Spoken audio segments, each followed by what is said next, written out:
the bullies thought they had chosen the perfect target. A quiet girl, living on an old farm at the edge of town. No parents in sight, no friends coming by, just her and the endless fields. To them, she looked weak, someone to intimidate, someone to control. But what they didn't know was that this quiet farm girl had spent years doing something none of them could ever imagine. She was Delta Force. An elite operator. And she was about to teach them a lesson they would never forget. Her name was Claire. By day, she kept to herself, working the land, repairing fences, and tending to her horses. Most people in town thought she was just a reserved young woman running her family farm after her parents passed. Few knew the truth, that before she came home, she had spent years serving in one of the most dangerous units in the world. Claire had fought in hostile deserts, rescued hostages under fire, and survived situations most people only see in movies. She came back not because she was broken, but because she needed peace. She wanted a life without blood, without war. Just the quiet hum of cicadas and the rustle of wheat fields. But peace never lasts when cruelty is nearby. One afternoon, as the sun dipped low and painted the sky in shades of gold, Claire heard the sound of laughter, mocking, sharp laughter that didn't belong. From her porch, she saw them. A group of teenage boys from the nearby town, riding their bikes straight across her property. They stomped through her crops, kicked over a bucket of feed, and shouted insults into the air like they owned the place. Claire didn't move at first. She watched, calm and steady. But inside, a storm brewed. She knew what kind of kids these were. The type who tested limits, who thought their youth gave them power, who believed no one would ever stand up to them. At first, she tried the gentle route. Claire walked down the porch steps, her boots crunching against the gravel. "Hey," she called out, her voice firm but even. "This is private property. Time to head home." The boys laughed.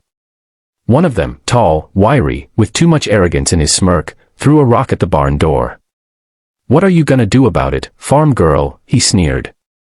Another shouted, "We're not scared of you." They didn't move. They wanted to provoke her. Claire took a slow breath.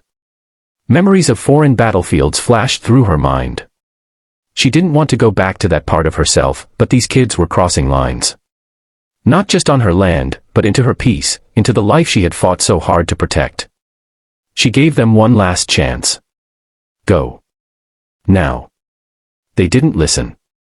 Instead, they grabbed shovels leaning against the barn and started swinging them around, daring each other to break something.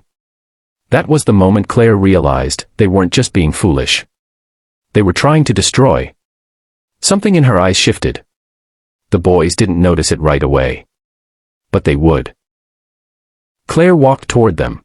The night before it all began, Claire sat on her porch under the stars. The air was still, the cicadas humming in the distance. She loved moments like this, moments when the world felt far away, when the battlefield in her memory seemed like a distant dream. She sipped her tea and let the silence sink in.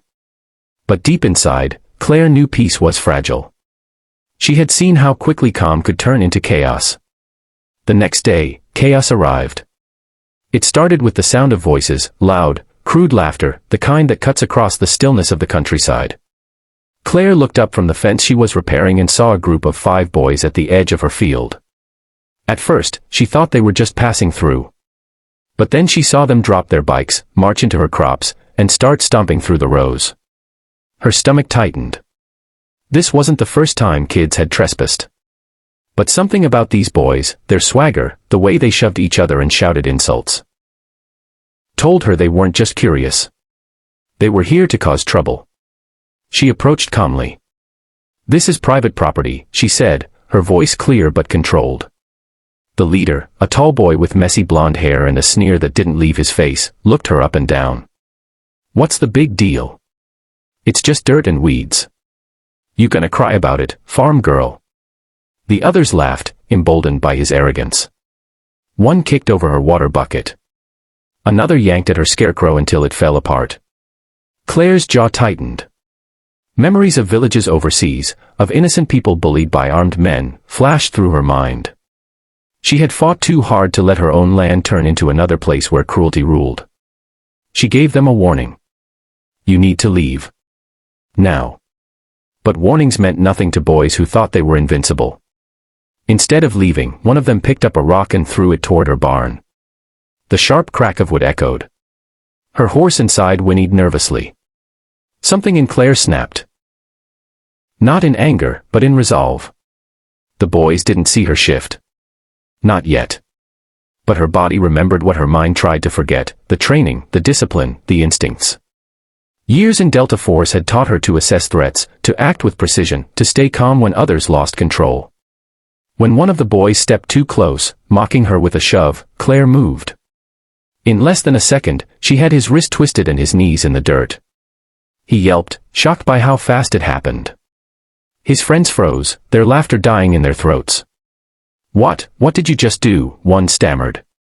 Claire released the boy, letting him stumble back. "Leave.